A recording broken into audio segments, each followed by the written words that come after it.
Bona nit, buenas noches. Con esta acción musical, Casa América Cataluña quiere cerrar un año que ha sido de quiebre para muchas y muchos de nosotros. Un año que nos deja tal vez más preguntas que respuestas, más dudas que certezas.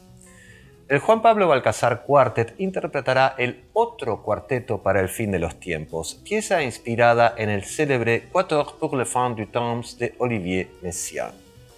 El cuarteto original, compuesto y estrenado en el año 1941 en el campo de prisioneros de guerra Stalag 8A, campo que se encontraba al sur de la ciudad de Görlitz en Alemania, ha nutrido e inspirado la pieza que escucharemos hoy, que a su vez ha sido estrenada en el Basement Fest, festival que se llevó a cabo en el mítico Club Rua 223 que tenemos aquí en Barcelona, en el barrio del Raval. Esta acción musical está siendo grabada en el auditorio de Casa América Cataluña sin público, adhiriendo entonces a las medidas sanitarias y permitiendo compartir este concierto con un público que se encuentra más allá del Océano Atlántico. Esta obra está siendo registrada hoy por primera vez y la interpretarán al saxo alto Marceli Bayer, a la guitarra Dani Comas, a la batería Uriol Roca y al contrabajo Juan Pablo Balcazar. Una vez finalizado el concierto, conversaremos con el músico colombiano Juan Pablo Balcazar acerca de su actividad musical que desarrolla aquí en Barcelona, ciudad en la que vive desde aproximadamente la mitad de su vida, y por supuesto también hablaremos acerca del cuarteto de Messiaen y de la obra que escucharemos a continuación. Que disfruten entonces de el otro cuarteto para el fin de los tiempos.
Ahora sí, acción.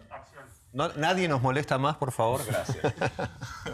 Juan Pablo, muchísimas gracias por este magnífico otro cuarteto para el fin de los tiempos. Tenía preparada toda una serie de preguntas, pero ahora luego de escucharlo se me ocurre preguntarte, claro, Messiaen compone y estrena esta obra en el campo de prisioneros de guerra, en Stalag 8, como ya es Vox Populi, y él, claro, cuenta con el cuarteto, con ese cuarteto porque estaban esos músicos, con un clarinete, el piano que tocaba él, el cello y el violín, que es un cuarteto que, si no me equivoco, había esa formación, la usó Hindemith con poco éxito unos años antes.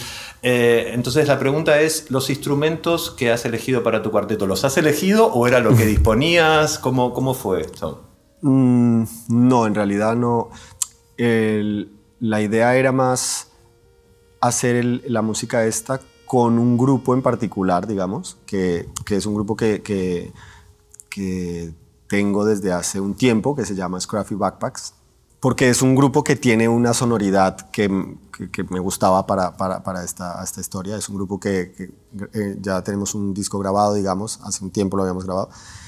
Y en ese disco lo que hacíamos era como plagiar de alguna manera algunas cosas de canciones de pop de los 80s, de los 90s, y yo cogía como algunos elementos de esas canciones y con esos elementos creaba una nueva música.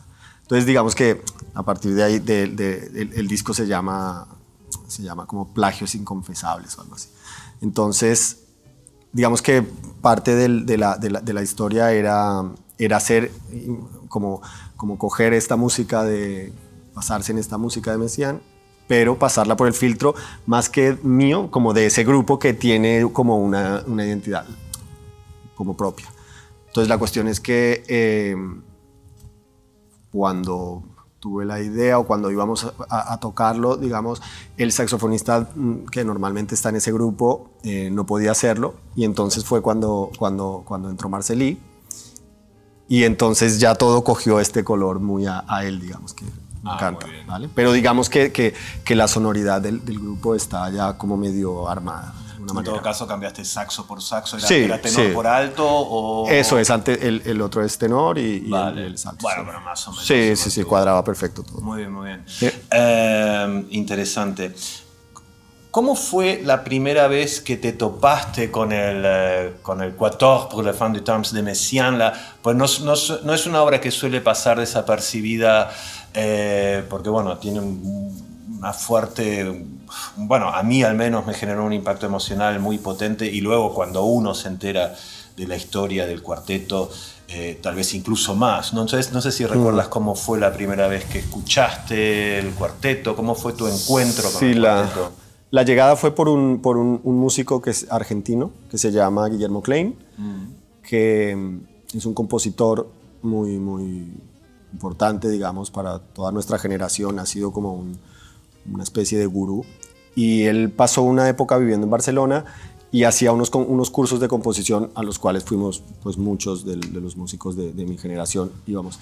Y él en una de las clases estas habló del cuarteto, porque realmente yo no, o sea, digamos que yo no tengo formación clásica propiamente dicha, entonces pues no es tan fácil acceder a según qué información, ¿no? Pero él, Guillermo, hizo una ponencia sobre el cuarteto, hizo un análisis y nos contó un poco la historia, que yo creo que es a partir de la historia que uno se queda como que te llama más la atención, ¿no? Digamos, más que la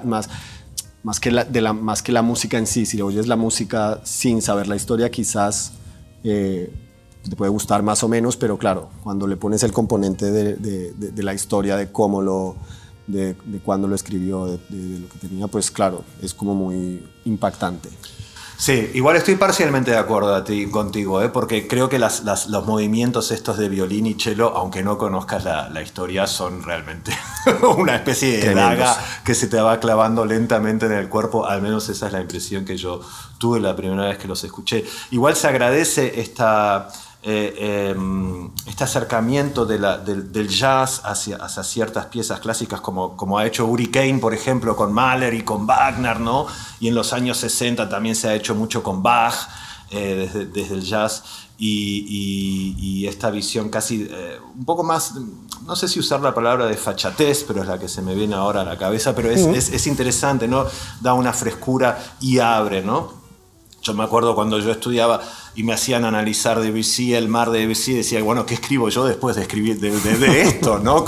Entonces, a veces es muy interesante una versión, digamos, una mirada más fresca hacia este tipo de obras, ¿no? Claro. Que creo que es lo que has logrado con el otro cuarteto para el fin de los tiempos. Juan Pablo, tú llevas más o menos la mitad de tu vida en Barcelona. Cuéntanos un poco cómo es que has llegado de tu Bogotá natal a Barcelona, que... Sí, vine en el 98, llevo ya 22 años aquí. Y nada, vine a estudiar, en realidad nunca fue un plan de venirme para toda la vida. Pero ¿en el liceo o en el...? Bueno, cuando llegué estudié en el taller de Musics, porque todavía no habían empezado las los superiores, digamos, reglados de jazz. No se podía estudiar la carrera, digamos. Entonces hice el taller, pero pues unos años después, cuando salió lo de la titulación, pues había hecho el taller con el bajo eléctrico, y entonces pues decidí como volver a estudiar en el liceo para sacar la titulación, pues con el contrabajo. Entonces, sí, pero en realidad es lo que te digo, nunca fue no es que me planteé, bueno, me voy a Barcelona a hacer mi vida, digamos. Era muy chiquillo, en realidad fue como, bueno, me voy a ver qué pasa. Tampoco creo que tuviera tan claro que que iba a ser músico, no sé, es que fue de esas decisiones que tomas a los 18 años. Bueno, la Barcelona llegó en el 98, la Barcelona de los 2000, una Barcelona muy efervescente también, que te va atrapando. Total. Todos nos hemos ido quedando sin saber por qué y aquí estamos 20 años después, ¿no? Totalmente. Sí. Cuéntanos un poco cómo fue el estreno de Enrubadors 23, un local mítico. Tampoco en este momento hay tantos espacios en Barcelona que nos den un respiro al mainstream, ¿no? Está el Soda, digamos, el Enrubadors 23, el Sinestesia, bueno, los clubes de jazz. Sí, hay realmente, bueno, es lo de siempre. Hay pocos lugares y bueno, les está costando mucho, pero sí, Robadors es como un oasis dentro de toda esta movida. Y anualmente se hace un festival. Bueno, organizamos entre algunos colegas, organizamos un festival que se llama el Basement. ¿Tú estás en la organización del festival? Sí, de hecho yo hago también, estoy como vinculado a Robadors porque también hago la programación de los conciertos de jazz, digamos. Muy bien. Entonces, eso, cada año, pues, y el año pasado hicimos el Basement, digamos, el leitmotiv del festival era el futuro. Habíamos puesto esa palabra así como... Y propusimos a los grupos, a la gente, hicimos una convocatoria abierta para que la gente propusiera proyectos que tuvieran que ver algo con el futuro, o con el pasado, o con algo así. Futuro era la... Y a mí entonces, a raíz de ahí, se me ocurre un poco el hacer esta adaptación del para el fin de los tiempos. Y la verdad es que hice la música, hicimos un ensayo, o dos, y lo presentamos. En realidad, eso fue en octubre del año pasado, y fue muy bien, la verdad que fue increíble. Y luego eso se quedó parado hasta el septiembre ahora pasado, que justo cuando se desconfinó un poco y se volvieron a abrir los clubs, pues programamos ahí un concierto y la verdad que pues que fue cuando vino Pedro a verlo. Y también en Enrubadors. Sí, es el sitio donde realmente puedes ir a arriesgar y a proponer cosas sin la necesidad de, digamos, hay otros clubs, otros sitios otros espacios que ellos necesitan realmente pues que haya gente, o sea, sí, que haya gente, o sea, que vaya público necesariamente, y por eso pues a veces tienen que programar de alguna manera un poco más mainstream, bueno, basada sí, más en las fórmulas del éxito, eso, ¿no? Entonces, sí. Pero en Robadors a ellos pues no les... esto digamos que hay completa libertad, o sea, puedes ir si presentas algo, como si hay 1 o 1000 personas, da igual, ¿no? Es como que al bar, digamos, no le afecta. Sí. Bienvenidos a estos sitios que permiten el riesgo estético. Eso es, totalmente. Tú estrenas en el Basement Fest, entonces, y luego viene la pandemia. Recordemos que Olivier Messiaen estrena el 14 pour la fin du temps, un 15 de enero, según palabras de él, ¿no? Un día muy frío, nevado. Comenta él que había 5000 personas en el público, luego he leído por ahí que no eran tantas, que bueno, que parece que Olivier agrandó un poco Pero es interesante, ¿no? Aquí tú estrenas el Cuarteto para el fin de los tiempos y se nos viene la pandemia. Sí, era como wow. Claro, la situación de Messiaen y sus compañeros era claramente más... no sé cuál adjetivo usar, pero creo que se entiende, ¿no? O sea, salvemos las inconmensurables distancias de una situación y otra. El Cuarteto para el fin de los tiempos, Messiaen, una figura una persona que a mí me hace recordar un poco a Gaudí, siendo una persona tan religiosa y por otro lado tan cerca de la naturaleza, ¿no? Si leemos el prefacio, que ahora no tenemos tiempo, lo haremos en la charla larga que tendremos. Si leemos el prefacio de Messiaen, él habla del Apocalipsis, una parte del texto del Apocalipsis, y cada movimiento tiene una introducción claramente religiosa, y luego tiene un contacto con la naturaleza a partir de su amor por los pájaros, por la ornitología. Recordemos que Messiaen era ornitólogo y que claramente está a la vista en sus partituras. De hecho, el primer movimiento del cuarteto es el canto de no me recuerdo qué pájaro, y el tercero, el clarinete solo, es directamente una oda al canto de los pájaros. ¿Qué relación tienes tú con la naturaleza y con la religión? Sí, ahí tengo yo como que tengo una discrepancia fuerte con cuando me enteré, digamos, cuando empecé a investigar un poquito más sobre el cuarteto y vi que había esta carga religiosa tan fuerte. Es como que nunca, no sé cómo decirlo, es como que no termino de estar muy de acuerdo con que esa música sea tan religiosa, ¿sabes? Es un poco raro, digamos que para mí tiene como un componente como muy distinto. Entonces es raro. Ya sé, obviamente él es el compositor y así está ideada en su imaginario, digamos, pero sí, pero a mí no sé, me cuesta ver como ese componente, igual porque yo soy una persona poco religiosa en ese sentido. Entonces, yo creo que en caso de Messiaen, y especialmente en el cuarteto de Fin de los Tiempos, hay al menos cuatro maneras de verla. Desde el punto de vista de la ornitología, porque el canto de los pájaros está presente constantemente en los trinos que hacen violín, clarinete, etc. Desde el punto de vista religioso, desde el punto de vista rítmico y qué es lo que hace, digamos, entre el juego de alturas y ritmo, lo que él logra, que es esta atemporalidad, ¿no? Que también aquí el doble juego del título, ¿no? El cuarteto para el fin de los tiempos, tanto por un lado apocalíptico religioso como por un lado perceptual, sonoro, técnico, musical, y luego lo que es la historia, que es casi una historia que estamos esperando que se haga la película, ¿no? Sí, ¿no? Que es prácticamente, es realmente impresionante. Entonces, para mí se puede acercar uno al cuarteto desde cualquiera de esos cuatro ángulos, ¿no? Completamente, sí. Entonces, bueno, no sé, claramente tú te has acercado de un lado que no es el religioso. Claro. Sino más por la pasión de la historia y por la música en sí, claro, ¿no? eso es. Sí, totalmente. Sí. No. Sí, es como que no. Me molestó, de hecho, cuando empecé a informarme. Me molestó que hubiera esa carga tan fuerte religiosa. Era como que no sé, no quería aceptarlo de alguna manera, no sé. Y te propongo cerrar estos 5 minutos con esta frase de Messiaen que a mí me parece fantástica cuando él habla de toda esta introducción y luego hablando de ritmos y demás, y dice: todo esto parece un balbuciente intento si se medita sobre la opresiva grandeza del asunto. Y luego lo repite también al final del prefacio.